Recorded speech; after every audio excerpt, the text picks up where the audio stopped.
ನಿನಗೆ ಎಷ್ಟೇ ದೈಹಿಕ ಬಲವಿದ್ದರೂ ಉಪಯೋಗವಿಲ್ಲ. ಅದಕ್ಕೆ ಬುದ್ಧಿಯೂ ಜೊತೆಗೂಡದಿದ್ದರೆ ದೌರ್ಬಲ್ಯನಾದ ಶತ್ರುವು ಕೂಡ ನಿಮ್ಮನ್ನು ಸೋಲಿಸಬಲ್ಲದು. ಅದಕ್ಕೆ ಶಕ್ತಿಗಿಂತ ಯುಕ್ತಿ ಮೇಲು. ನಮಗೆ ಕೋಪ ಬರುವುದು ಸಹಜ, ಆದರೆ ಆ ಕೋಪ ಬರುವುದು ಮತ್ತೊಬ್ಬರ ತಪ್ಪುಗಳಿಗಾಗಿ. ಅಂದರೆ ಮತ್ತೊಬ್ಬರ ತಪ್ಪುಗಳಿಗಾಗಿ ನಮ್ಮನ್ನು ನಾವು ಶಿಕ್ಷಿಸಿದಂತೆ. ಯಾರಾದರೆ ಮೌನವಾಗಿ ಇರಲಾರರು, ಯಾರಾದರೆ ಮೌನವಾಗಿರುವುದು ಒಂದು ನರಕವೆಂದು ಭಾವಿಸುತ್ತಾರೋ ಅವರು ಯಾವತ್ತೂ ಕೂಡ ಅಂದುಕೊಂಡದ್ದನ್ನು ಸಾಧಿಸಲಾಗುವುದಿಲ್ಲ.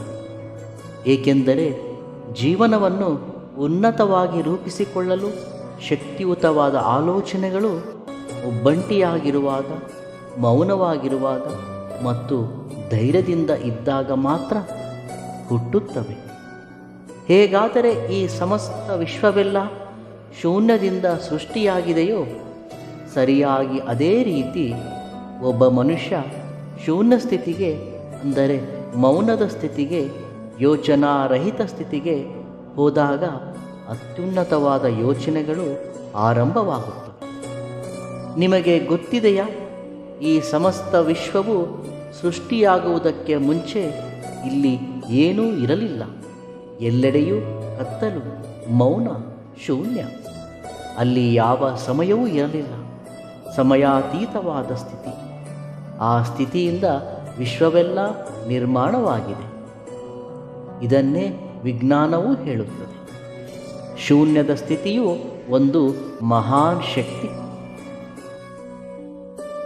ಆ ಶೂನ್ಯ ಸ್ಥಿತಿಗೆ ಒಬ್ಬ ಮನುಷ್ಯನು ಸಹ ಹೋಗಬಹುದು. ಅದು ಕೇವಲ ಒಬ್ಬ ಮನುಷ್ಯನಿಗೆ ಮಾತ್ರ ಸಾಧ್ಯ. ಬೇರಾವ ಪ್ರಾಣಿಗಳಿಗೆ ಅದು ಸಾಧ್ಯವಿಲ್ಲ. ಒಬ್ಬ ಮನುಷ್ಯನು ಯೋಚನಾರಹಿತ ಸ್ಥಿತಿಯನ್ನು, ಶೂನ್ಯವನ್ನು ಅನುಭವಿಸಬಹುದು. ಅದುವೇ ಧ್ಯಾನ. ನಮ್ಮ ಋಷಿಮುನಿಗಳು, ಸಾಧು ಸಂತರು, ಶರಣರು ಹಾಗೂ ವಿಜ್ಞಾನಿಗಳು ಆ ಸ್ಥಿತಿಯನ್ನು ಅನುಭವಿಸಿದರು.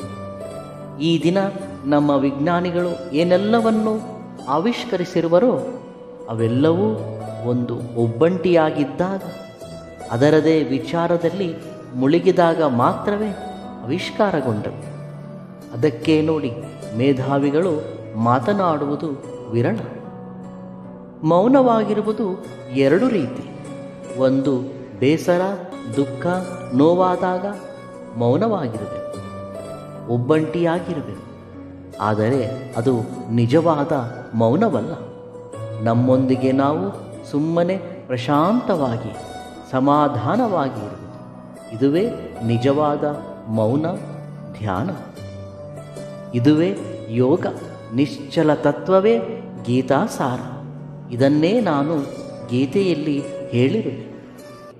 ಇದನ್ನು ಯಾರು ದಿನದಲ್ಲಿ ಸ್ವಲ್ಪ ಸಮಯವನ್ನು ಅನುಸರಿಸುವರೋ ಅವರು ಖಂಡಿತವಾಗಿಯೂ ಉನ್ನತವಾಗಿ ಬೆಳೆಯುವರು. ಆದರೆ ಈ ಸ್ಥಿತಿಯನ್ನು ಒಬ್ಬ ಗುರುವಿನ ಮಾರ್ಗದರ್ಶನದಲ್ಲಿ ಇಳಿಯುವುದು ಉತ್ತಮ. ನೀವು ಕೇಳಬಹುದು, ಮೌನವಾಗಿರುವುದನ್ನು ಕಲಿಯಬೇಕೇ ಎಂದು. ಹೌದು, ಮೌನವಾಗಿರುವುದು ಸುಲಭವಲ್ಲ. ಅದನ್ನು ಕಲಿಯಬೇಕು. ಬರೀ ಮಾತನಾಡದೇ ಇರುವುದು ಮೌನವಲ್ಲ, ಆಂತರಿಕವಾಗಿಯೂ ಮೌನವಾಗಿರು. ಇದುವೇ ಧ್ಯಾನ. ಇದನ್ನೇ ನಾವು ಗುರುವಿನ ಮುಖಾಂತರ ಕಲಿಯಬೇಕು. ಮೌನಕ್ಕೆ ಅಗಾಧ ಶಕ್ತಿ ಇದೆ. ಅದಕ್ಕೆ ಹಿರಿಯರು ಹೇಳುವರು, ಮಾತು ಬೆಳ್ಳಿ, ಮೌನ ಬಂಗಾರವೆಂದು. ನಮ್ಮ ಕಣ್ಣು ತಪ್ಪಿದರೆ ಗುರಿ ಮಾತ್ರವೇ ತಪ್ಪುತ್ತದೆ. ಆದರೆ ಮನಸ್ಸು ತಪ್ಪಿದರೆ ನಮ್ಮ ಜೀವನದ ದಾರಿಯೂ ತಪ್ಪುತ್ತದೆ. ನಮ್ಮ ಶರೀರಕ್ಕೆ ಅಂಗವೈಫಲ್ಯವಿದ್ದರೂ ತೊಂದರೆಯಿಲ್ಲ. ಆದರೆ ನಮ್ಮ ಆಲೋಚನೆಗಳಿಗೆ ಮಾತ್ರ ಅಂಗವೈಫಲ್ಯವಿರಬಾರದು. ಆಲೋಚನೆಗಳಿಗೆ ವಿಕಾರತೆ, ವಿಕೃತಿ, ಹಿಂಸಾತ್ಮಕತೆಯಿಂದ ಕೂಡಿರಬಾರದು. ಅದು ಪ್ರಮಾದಕ್ಕೆ ದಾರಿಯಾಗುತ್ತದೆ. ಬದುಕುವುದಕ್ಕೆ ಹಣ ಎಷ್ಟು ಅವಶ್ಯಕತೆಯೋ ಹಾಗೆ ನಮ್ಮವರು ಅಂತ ಹೇಳಿಕೊಳ್ಳುವುದಕ್ಕೆ ಬಂಧುತ್ವವು ಅಷ್ಟೇ ಅವಶ್ಯಕ. ನಾವು ಹಸಿವಿನಿಂದ ಇದ್ದರೂ ಹಾಗೆ ಆಲೋಚನೆಗಳಿಂದ ಇದ್ದರೂ ಸರಿಯಾದ ನಿದ್ದೆ ಬರುವುದಿಲ್ಲ. ಇದು ನಿಮ್ಮ ಅನುಭವಕ್ಕೂ ಬಂದಿರಬಹುದು. ಇತರರ ಕೆಟ್ಟ ಗುಣಗಳನ್ನು ಚಿಂತಿಸುತ್ತಾ ಸಮಯವನ್ನು ವ್ಯರ್ಥ ಮಾಡಬೇಡಿ. ನಂಬಿಕೆ ಎಂದರೆ ಮನುಷ್ಯ ಇದ್ದಾಗ ಒಂದು ರೀತಿ, ಇಲ್ಲದಿದ್ದಾಗ ಒಂದು ರೀತಿ ನಟಿಸುವ ಪಾತ್ರವಲ್ಲ. ಯಾವತ್ತೂ ಒಂದೇ ರೀತಿ ಇರುವ ಗುಣ. ಒಂದು ಬೀಜ ಮಣ್ಣಿನೊಂದಿಗೆ ಬೆರೆತು ಹೋರಾಡಿದರೆ ಮಾತ್ರವೇ ಮೊಳಕೆ ಒಡೆದು ಹೆಮ್ಮರವಾಗಿ ಬೆಳೆದು ಸ್ಥಿರವಾಗಿ ನಿಲ್ಲುತ್ತದೆ. ಹಾಗೆ ಮನುಷ್ಯ ಎಲ್ಲ ಕಷ್ಟಗಳನ್ನು ಎದುರಿಸಿ ಹೋರಾಡಿದರೆ ಮಾತ್ರವೇ ಜೀವನದಲ್ಲಿ ಪರಿಪೂರ್ಣವಾಗಿ ಬೆಳೆಯಬಲ್ಲರು. ಎಲ್ಲ ಸಾಧಿಸಿದ ಮೇಲೆ ನಾವು ಆನಂದವಾಗಿರುತ್ತೇವೆ ಎಂದು ಭಾವಿಸಬಾರದು.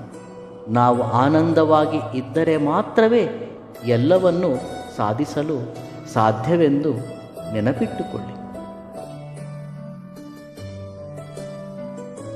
ಅಪಾಯ ಬಂದಾಗ, ಎಲ್ಲ ದಾರಿಗಳು ಮುಚ್ಚಿ ಹೋದಾಗ ಮನೋಧೈರ್ಯವೊಂದು ಜೊತೆಗಿದ್ದರೆ ಖಂಡಿತವಾಗಿಯೂ ಯಶಸ್ಸಿಗೆ ಹತ್ತಿರವಾಗುವ ದಾರಿ ತಪ್ಪದೇ ದೊರೆಯುತ್ತದೆ.